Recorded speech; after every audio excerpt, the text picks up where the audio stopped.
If you don't know what you don't want, you can't know what you do want. Contrast is what causes you to focus the more into becoming. That's what creation is. It's focus. Because creation happens with thought. We know you think it happens with your action because you move things around and you get stuff done. But the creation, the true creation, is happening through your thought in conjunction with your source energy. You cannot change conditions or circumstance. You don't have to let them control you. We can't control what's going on outside, but we can control what's going on inside. As you think, so shall you be. 7 little words that I think are perhaps the most important things that we can learn and master in our lives. This old proverb notion that I become what I think about all day long.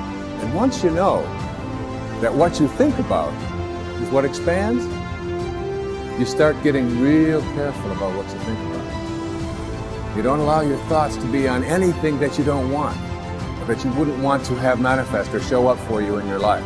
So whatever you wish to do,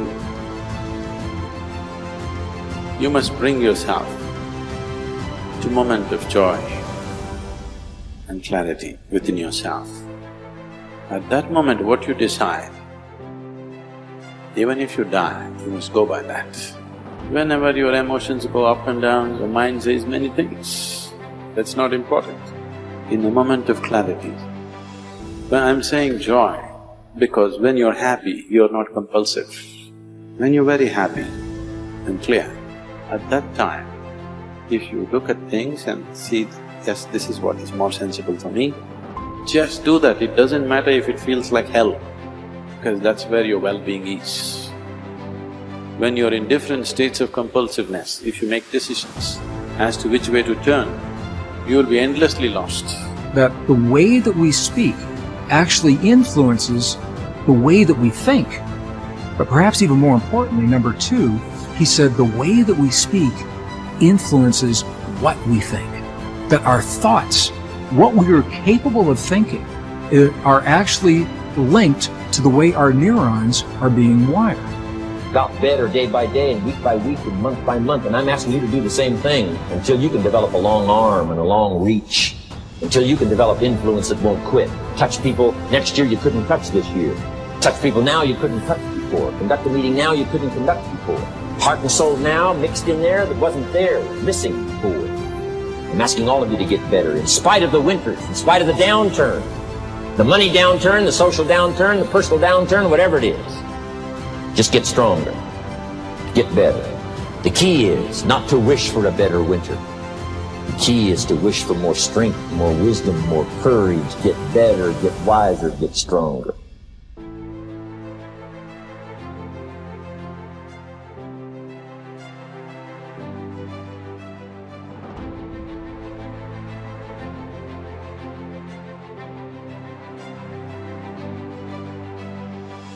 We're optimizing the conversation between the heart and the brain, between your heart and your brain. 3 steps.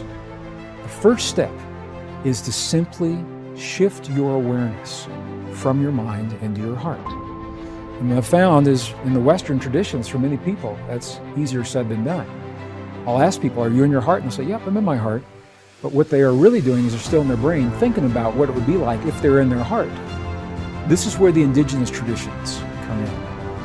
Our ancestors told us, and when I spend time with my indigenous friends, I say, how do you guys do this? And they say it helps if you can gently touch your heart center, physically, in a way that's comfortable for you. In the Mayan traditions, you see an open palm right on the heart. In many of the Middle Eastern traditions, you can see the same thing. In the Buddhist traditions, you see a prayer mudra that physically touches the sternum. The key is, any of those things creates a gentle touch, a physical sensation right over the heart center, and your awareness will always go to the place where you feel the sensation. That's the key. So if you can create a touch over your heart, your awareness will go there. First step. Second step, very simple. Slow your breathing a little bit slower than typical, maybe 5 seconds inhale, 5 seconds exhale. Here's why that's powerful. because the only time you would ever slow your breathing and breathe in that way is when you feel safe. When you feel that you're in a place that's safe and you're not threatened and you're not vigilant of your surroundings. So you're telling your body you're in a place that's safe. Slow your breathing. Third step, and this is the key, is to begin to feel the feeling that creates 0.1 hertz. Feel the feeling that sets up the coherence between your heart and your brain. How do we do that? I gave it away earlier. I've already mentioned it. Scientists have found at the Institute of Heart Math, their researchers have found that there are 4 key words that work almost 100% of the time for everyone. Appreciation for anything or anyone. Gratitude for anything or anyone. Care and compassion. If you can feel one or some combination of those feelings in your heart while you're breathing as if your breath is coming from your heart, touching your heart center, now you're setting up this communication between the heart and brain. Now you are triggering those neurons to begin to reach out and find other neurons to strengthen this connection. And that's why I mentioned before, it takes about 72 hours, 3 days to build these networks. So that means the more you do what we're about to do right now, the stronger this connection becomes in your life. Why do you think more people aren't happy, and what could one do to just begin the journey of loving, living, and mattering more and being happier? I think let's begin with most people don't know what happiness is or where they get it.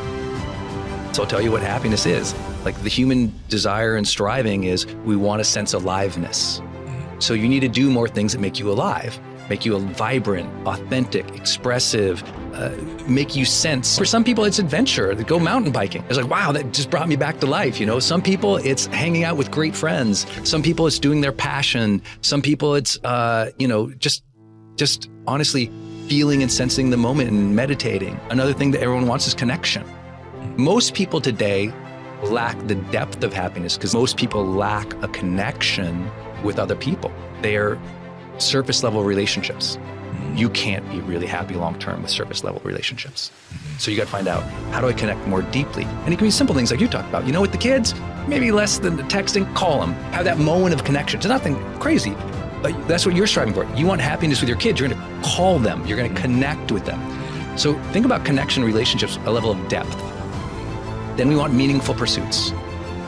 When I go after that, I love that pursuit. And notice it doesn't say meaning. A lot of people just say meaning. I said, no, it's meaningful pursuits. Because a lot of people we know who are really successful, they've already had a meaningful life. They're miserable because they're not pursuing anything anymore. You got that. You got to have that pursuit, man. Yeah. You got to find a pursuit. It has meaning to you. It brings you back to life. That's happiness. And then the middle of the triangle is the capital G, growth. If you don't have aliveness, you don't have connection, you don't have meaningful pursuits, and you don't have growth, you're miserable. We can bank on it. We can guarantee it. The research will reveal it every single time. But if we can get you a little bit more alive, a little bit more connected, a little bit more meaningful pursuits, and a little bit more growth, those like little bit in each of those, it's like a thunderous shift in your life. You're just like, whoa, little bits in those. But there's an access point. Why aren't most people happy? Let's say they did all those things. Still not happy?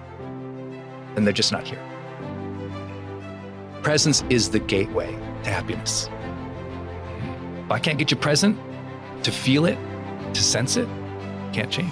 What most people want in real, like what they really want, all the people I work with, maybe the people you work with, what they really want, they'll never say it, and they'll almost of them never know it. What almost every human being wants is they want to feel the day more. They got all these activities, they're blazing through. Get the kids to school, get this off to there, get that done, answer that email, get this project done. And even if they're moving towards things they find meaningful and they're awesome, but if they don't feel it, if they're literally not present, they're not mindful enough to sense it, to appreciate it, to feel grateful, to feel the joy, to feel the ups, to feel the downs, to feel the miseries, to feel the wins. If you aren't feeling the day, you're just blazing through as an automaton. You're just blazing through the days, on autopilot. You're just like overwhelmed, stressed, going through it, but you don't feel the day. I can't get you to be happy. So the gateway to all of happiness is always presence. Learn to be more present in the moment. Feel the moment, even the bad ones. You got to feel the day more. So feel